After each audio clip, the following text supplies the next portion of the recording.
he has posted videos on his account with MAGA influencer Riley Gaines. She's the one who sucks at swimming, right? Yeah, she's the one that finished 5th place in a swimming competition and should have finished 4th in her opinion, since there was a trans person participating, and that finish of 5th instead of 4th now defines her entire career. So.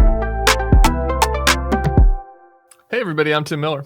I'm Cameron Kasky, and this is FY Pod, the Bulwark show focused on young people and young people stuff. Trump just put this weird, dumb 22-year-old with no experience in charge of a counterterrorism effort at a time when maybe we ought to be keeping an eye on terror in the United States. But first, a very important segment to me, brand new segment that I created for this week's show. It's called How Are You Feeling, Tim?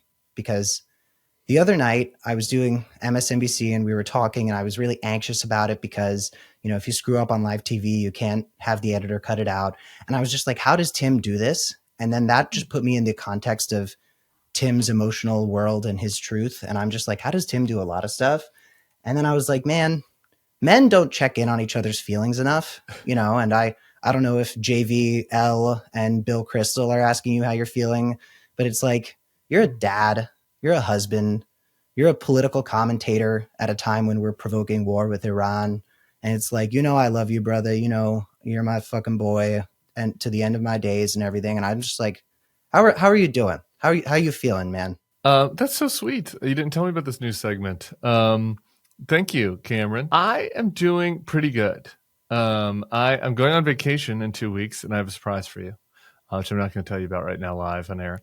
And I get to do FY Pod with Bill Kristol, right? You never know. You never know what the surprise will be. You can't guess what a surprise is. That's everybody. Comment down below what you think the surprise will be. So I'm interested to see how my emotional state will be after I go on a real proper vacation, which I've not done in a long time, where I just check out and I just do vacation-y stuff. And that's what I intend to do here in July. Because in the meantime, I just work all constantly. And when I'm not working, I'm only doing 2 things. One, I'm either very actively parenting my child and playing imagination games where I pretend like I'm a, panda or something. Or I am drinking with my buddies, with my homies. And so I don't have a lot of time to get in my feelings. And that is how I've navigated not getting in my feelings during Trump 2.0. And I don't know if that's actually a healthy way to do it. Just constantly the former, the dad drinking. one sounds a lot healthier than the drinking buddies one. But yeah, it's called that's balance. That's how I'm doing it. That's how I'm handling it. I'm fine for now. It's better than I thought it was going to be. I was nervous. I was nervous for the country first and foremost after he won, but I was also a little nervous for myself. How am I going to get it up for this every day? This is so horrible. And I'm just doing it, man. I don't know. How are you? Let it be known, by the way, just since Toulouse came up, Tim's wonderful daughter, I asked Tim if he could ask Toulouse who her favorite Disney princess was. Mm-hmm. And she basically was like, yeah, I'm not really that into princesses. And I was like, if somebody asked me that, I would be like, okay, are we talking about the animated movie version, the Broadway version, the live action version? And then I would give you top 5 for all of those. You have a pyramid, it's complicated because different adaptations have given the different characters different things. And we'll do a separate episode, ideally with Bill Kristol, where I'm ranking the Disney princesses.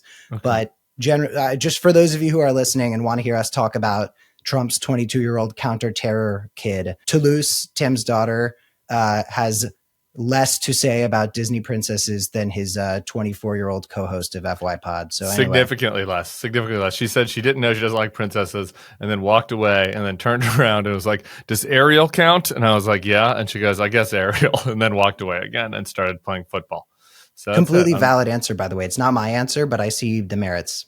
Totally valid answer. So, that's what's going on with me. You got to stress out less also about MSNBC. It's fine.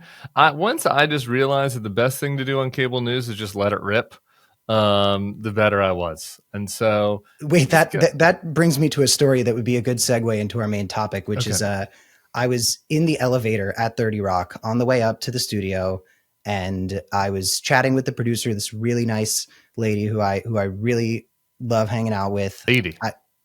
That kind of implies that she's 55.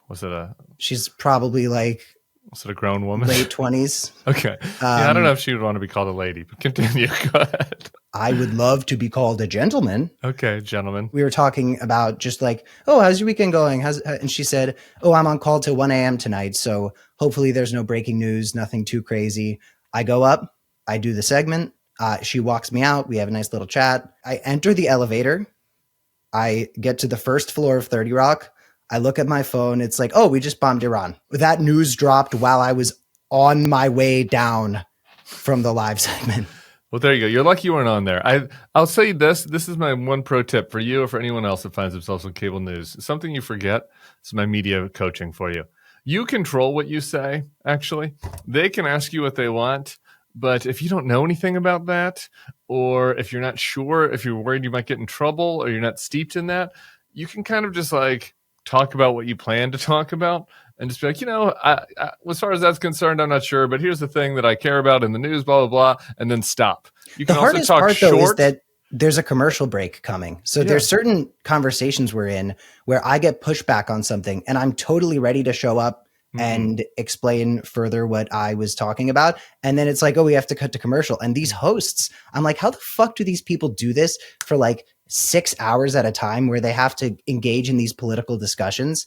And at all times, they're like 90 seconds away from it having to be over. Yeah, that's true. The commercial break is a cruel mistress, and it comes whether you want it or not. That's true. Speaking of cruel, is my sloppy segue. Great, actually. And speaking of segues, we are going to put on screen this Arrested Development ass picture of one of our new leaders in counterterrorism. I want to start here. The eyebrow, I keep seeing this picture, and Cameron and I were talking this morning, and I keep seeing people tweeting about it. It's like, this man is in charge of our counterterrorism, and he does the eyebrow thing, and it looks totally fake, totally like it could not possibly be something that is happening in the real earth, and yet apparently it is. But I've not brought myself to actually click on any of the stories about this person. It's like been a quiet protest of mine to try not to care about this 22-year-old. Well, you've already got like an underqualified, annoying 20-something coworker who shouldn't be in the position he's in. Like, do you really need another one? Exactly. Thank you, Cameron. That's a great point. So anyway, I assigned my underqualified 20-something to tell me about Thomas Fugate. Fugate? I don't know. I'm going to say Fugate. Okay. What was the character's name in Zoolander? Mugatu. Got it. Mugatu. Fugate.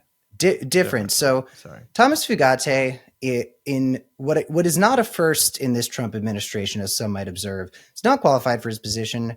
He's 22 years old. He has no prior government leadership or security experience. He was a landscaper. He was a grocery clerk. And by the way, mad respect to people who work these jobs and are part of our economy. Such man respect to the people that landscape that, for me, if I was an ex-landscaper, I would not want to join an administration where mass thugs show up outside of IHOP and take landscapers and bait their head into the ground and then throw them into the back of the car. It's like something that I would be against if I had been a landscaper and understood the challenge of the job, but that's just me. Sorry. Well, I wouldn't be surprised if Thomas did not pay these people much mind. He recently graduated from UT San Antonio, so I guess that's one place where he's more qualified than your co-host. Is that Shout out Anna Lips. He interned at the Heritage Foundation, which, they're pretty hoity-toity over there. And now he is leading the Center for Prevention Programs and Partnerships, a division of the Department of Homeland Security that oversees terrorism prevention. It is known as CP3.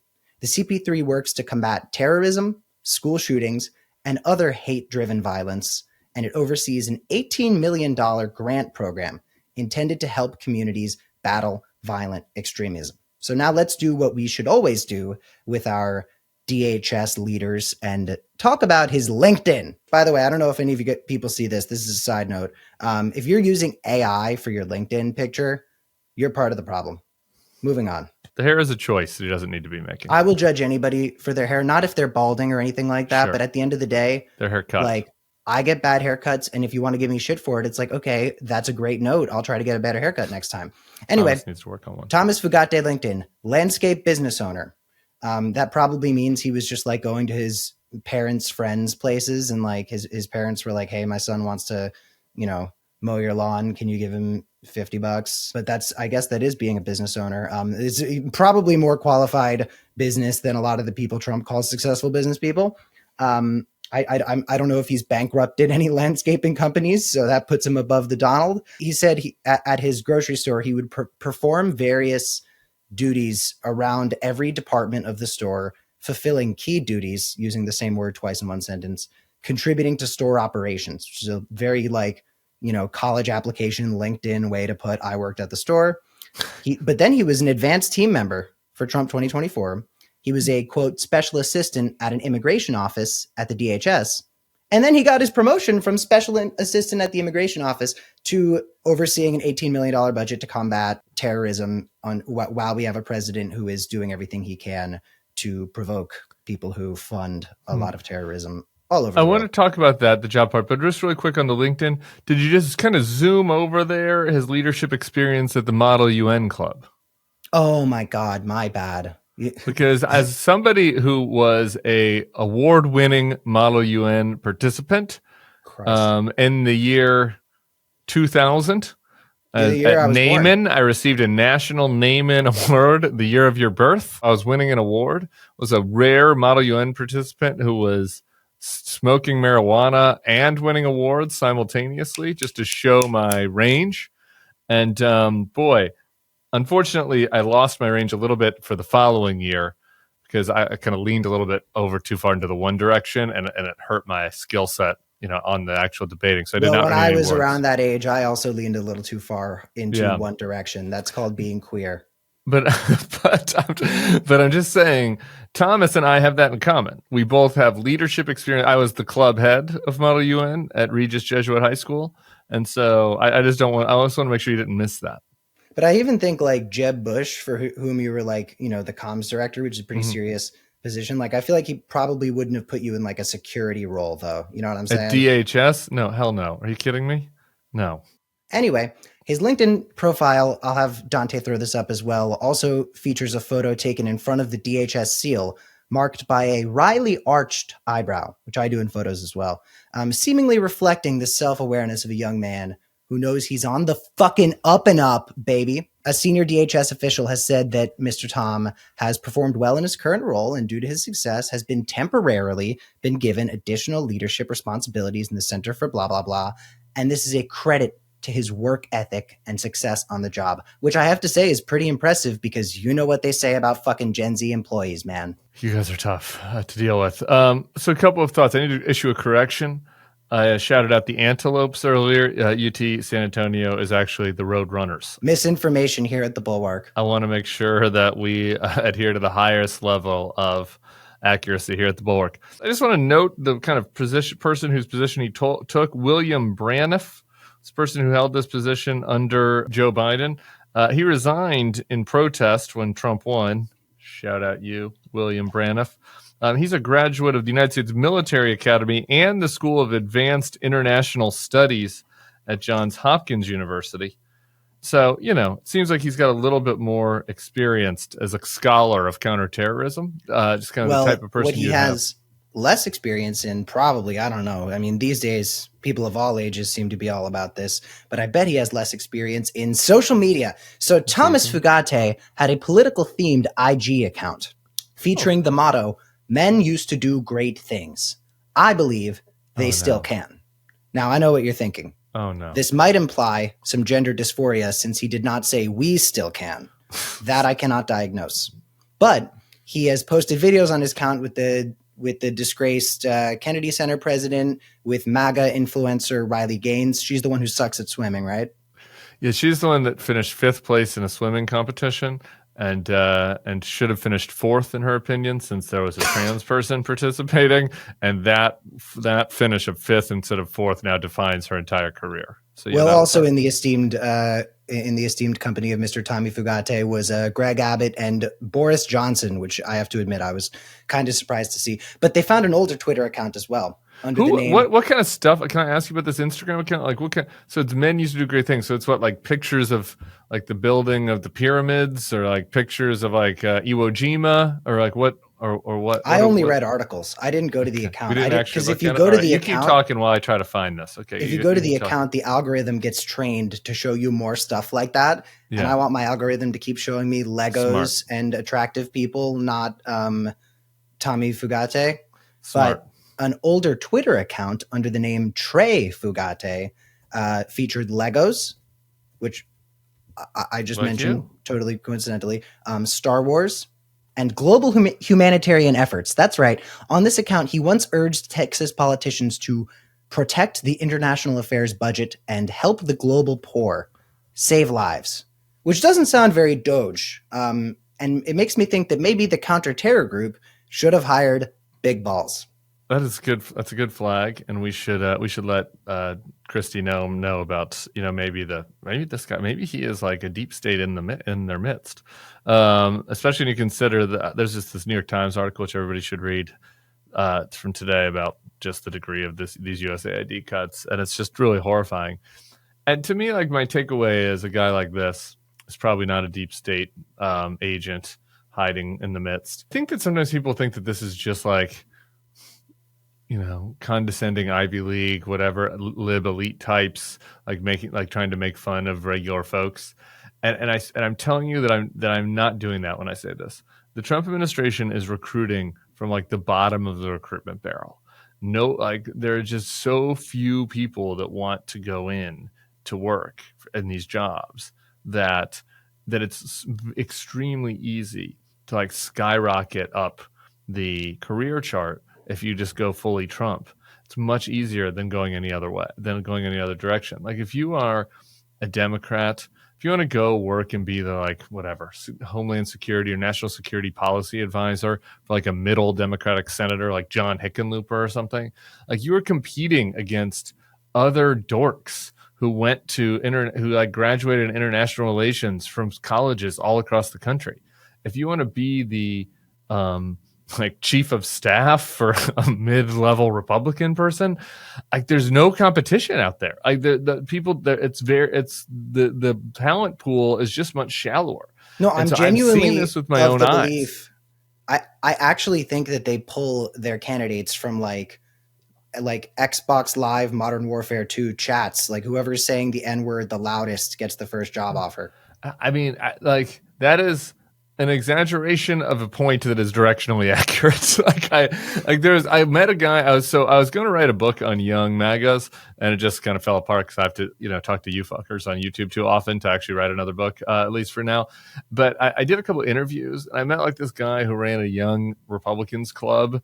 And he seemed whatever, like, for MAGAs, he seemed decently smart, but he's like your age, Cameron. He tweeted like 80 times a day about how great Mr. Trump was.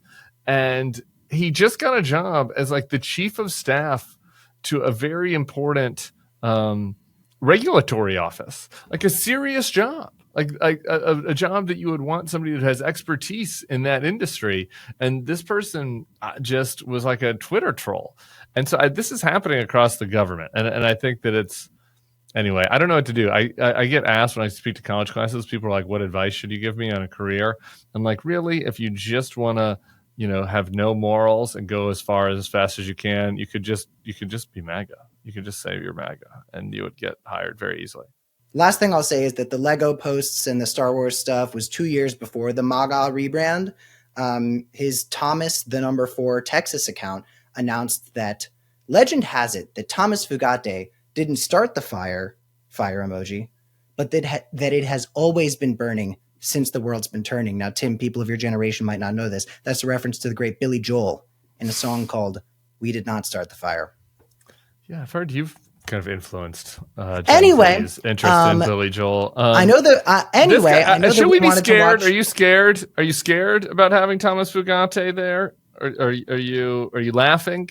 What do you think when you see this picture? What is the emotion that rises? I'm hearing things about sleeper cells in the United States, and I'm concerned that some of that might be inflammatory efforts to stoke Islamophobia.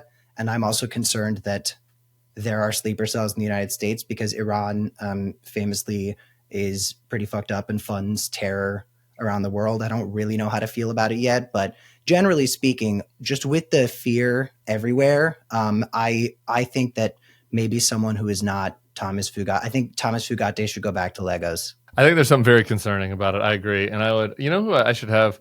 Elizabeth Newman was a whistleblower in the first Trump admin, and her job was assessing domestic terror threats. The shortest version of her story is that she ends up getting sidelined because she wanted to talk too much about white nationalist domestic terror threats and didn't want to focus on That's just tough, the Muslims. Man. Yeah, and I would, maybe I'll do a separate little YouTube with her to talk about like the seriousness of the threats and what it's like to have these guys. As we know from the Trump administration and the Republican Party as a whole, terror is only terror when it's Muslims. When it's any other race, it's something else. All right. Well, before we lose you, in the spirit of our monitoring of the manosphere over here, Cameron, I've got some good news. We might be making some progress with I guess this is not a young man, but an old man that is influencing young men. Let's watch Joe Rogan. ICE raids are fucking nuts, man. Watching this protest on television, it's like... Do you think the raids are nuts? All of it's nuts. I think both sides are a little too hard. Well... I don't think if the Trump administration, if they're running and they said, we're going to go to Home Depot and we're going to arrest all the people at Home Depot, we're going to go to construction sites and we're going to just like tackle people at constructions. I don't think anybody would have signed up for that. They said, we're going to get rid of the criminals and the gang members first, right? And now we're seeing like Home Depots get raided. Like that's crazy. What do you make of that, Cameron? Does that give you, do you want to yell at Joe Rogan? Are you encouraged by the growth? Any other thoughts? It's the same thing with like when Ro Khanna goes on Theo Von and gets Theo Von saying some kind of woke stuff. And it's like, I think that when people with that much influence are saying the right things, we shouldn't just jump on them and be like, well, you made MAGA happen in the first place. We should fucking take what we can get and we should let them cook and let them keep going. And people say we need a Joe Rogan on the left. And I have two responses to that. Number one, Tim Miller and Cameron Kasky. Number two, you can change Joe Rogan's mind on shit really fucking easily. So we just need Joe Rogan to have the right conversations. He's not as much of a fascist as his advocacy might suggest. Like, this is some guy who has sympathy for other human beings. And it's like, if we keep having Joe Rogan and Theo Von and all these guys talk to the right people, Andrew Schultz talking to Pete Buttigieg, shit like that, like, you can start to see some minds get changed. I think we should encourage that. I agree. And I think that this is ripe for that. I think that my assessment of these guys is they, like the way that I relate to them is like high school Tim. A lot of them have not really like read that deeply. And so like they're in a lot of ways, they're kind of similar to me instinctually from high school. I think back to my closeted self and there's maybe some Joe Rogan elements in my brain back then. And we, contrarian bro guys are not cool with like the government coming in and snatching people. Like it goes against their whole instinct, right? Like the whole thing was they want to have free speech and don't tread on me and we should just be able to say pussy and you guys can get off my back. And what I don't want is some once you start getting masked thugs like coming around grabbing people who are maybe listeners to their podcasts off the streets, I think that these guys are going to get very queasy about it. And I think that they are very different than like the little mini fascists like Charlie Kirk, who are like super happy to go along with Stephen Miller on all that sort of stuff. And I think sometimes they get lumped together. And I think that it's important to try to attract the ones who are gettable on this stuff. And I think that immigration in a weird way might be a place to do it. And I think there are a lot of like smart people that are like, oh no, focus on Medicaid cuts or whatever. I'm like, I don't know, man. I just think it's visceral. I think that there could be a visceral backlash among some of these guys over this. I will say in a terribly hopeless time, I have actually been given more hope for humanity than I have gotten in a while by seeing people's response to these terrible ICE attacks. I actually, if you had asked me beforehand, would not have expected people to stand up for folks the way that they have. And this really seems to affect people, and it should. Anyway, Tim sort of compared Joe Rogan to his closeted high school self. So you heard it here first on FY Pod. Joe Rogan is gay. Everybody, I'm Cameron Kasky. It's my pleasure to be joined by Tim Miller, and we'll be seeing you later this week.